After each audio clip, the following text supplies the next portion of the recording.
What's happening, people? It's your boy Big Augs, and welcome back to the voice of the tune. Aston Villa 1, Newcastle United 3. That's back-to-back away wins for us. I believe that's the first time this season. Obviously, beating Fulham in the cup, and then now winning away to Aston Villa. Before the game, I think I was a bit cautious because obviously what happened last season at Villa Park. I think they beat us 3-0, and obviously Villa are flying, or they're in decent form in regards to this season. Of recent, they've sort of dropped off a little bit, but if you look at the whole season, where they are in the league is well deserved. So, and obviously their home record as well, it goes back. They hadn't lost before this game since February. So, all the odds were in their favour, and obviously our poor away record, our poor form in the league. I think we had lost 4 games in a row before this game. So, people wrote us off before the game even started. But I was at the Fulham game on Saturday, and so I got to see us live, live and direct, and I saw a different Newcastle side that I've not seen it in probably since November. I saw a side that had legs and energy. I saw a side, obviously that's learning how to manage games, and so I was hoping we would have taken some of that into the game yesterday, and we did that, and I think we started off brilliantly. I think for the minute goal we started off, we tried to put in the perfect away performance, and I think to a man we executed our game plan pretty well. I think Dan Burn in the first half was our best player. Down that left hand side, getting in tackles, setting free Anthony Gordon, and just defensively solid and sound. So, but we started off well, but we didn't make anything count of it. And I was always cautious that Villa, if you give them one chance, they could score. They had a threat going in behind. Their game plan was clear to find what's his name, Diaby, and I think we handled that pretty well. Diaby had a quiet game. I think Dan Burn done a good job on him, and then obviously, I believe we had an early chance early on, or we had some chances early on, but Anthony Gordon's chance was the one that for me that which sticks out the most. He gets put through and goal, and I think Konsa just does enough to distract him, so he's got to turn back, and he can't quite get a shot off. So obviously for me in that game, I thought to myself, it's been, the goal's going to come if we continue playing the way we play. It will come, and eventually, I think Kieran Trippier with the set piece and Fabian Schär finds himself sort of free and starts to put the ball in the back of the net, and 1-0, and you're thinking, okay, cool, 1-0, good start, positive start. It's deserved. Can we kick on? And we did exactly that. Fabian Schär again, being in the right place at the right time. What a player he's been for us under Eddie Howe. It's crazy to think we got him for less than 4 million all those years ago. And he's always been somebody that can play at this level. He just didn't have the manager who could suit his style.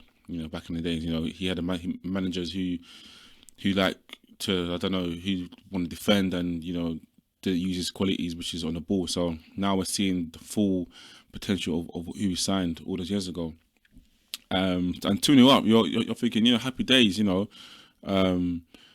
this is fantastic. And I think we take that into half time, 2 up, having played very well. I think what impressed me the most in the first half is that I feel like the defence is back to what we know it to be. And what I mean by that is I feel like for the last couple of games we've stopped pressing high. And one of our strengths last season was that we press high. So in terms of Trippier, either it's Dan Burn or Schär, Botman, they don't give the attacker any space to turn. As soon as the ball comes into them, bang, they're on them. And yesterday I did see that, so I saw a lot of that yesterday, and I think that was the reason why Villa struggled to get anything out of the game, because defensively we were onto them and we pressed them. So half time is, it's more about going back in to second half and putting in the same performance. I think Villa Park yesterday for me was pretty quiet from the minute go. That's probably the best atmosphere I've been at in the Premier League. And yesterday, surprisingly, they were very quiet. So Villa didn't get going, but I did fear in the second half, they were going to come out and probably get an early goal and then 2-1, and then it's a rocky, I don't know, last half an hour, but that didn't happen. We managed the game really well. Bruno had an excellent game again.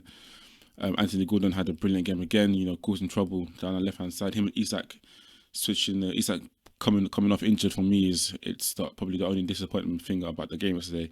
It just goes to show that we need strikers that we can rely on, man. Strikers that we can trust. Obviously, with Wilson out and now Isak potentially out. Eddie Howe did come and say it's not too serious, but it looks like a groin injury. But we've got a decent run of games now in the league, and we need a vocal point up top. So having him come off for me was disappointing. But in that second half, I think Eddie Howe brought on Almiron down the left hand side, and one thing I want to say is Almiron. I think Eddie Howe needs to try play him on the left hand side, because the assist for Jacob Murphy's goal, aka the own goal, if he's on the right hand side, he doesn't take that first time. He probably tries to cut back in, and then he comes back into his left foot, or even lays it off to Trippier. But because he was on his left hand side, for that cross, he took it first time, and what a ball it was. And 3-0, fans are singing Sanjo ole ole ole. It's just scenes. And obviously Villa get the consolation goal, 3-1. But there was a threat when Bailly came on.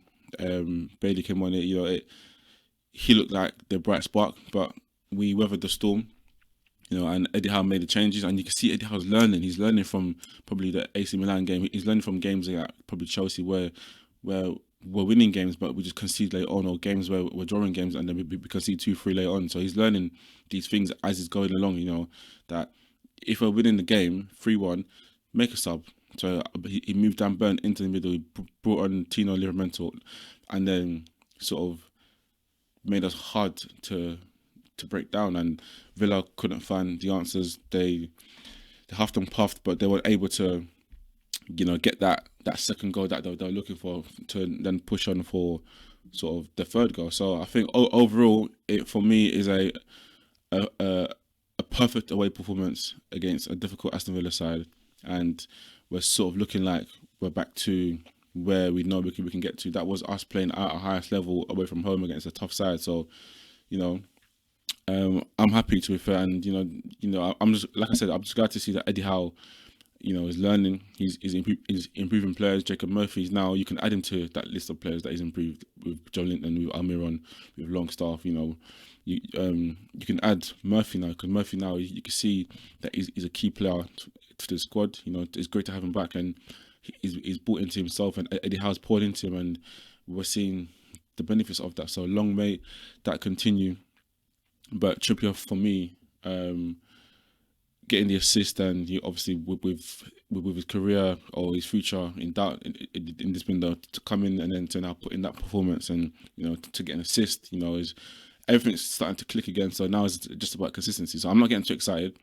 There's still a long way to go. We still have Luton and Forest, the two teams that beat us in December. So I want to see back-to-back wins in the Premier League. I want to see some consistency now.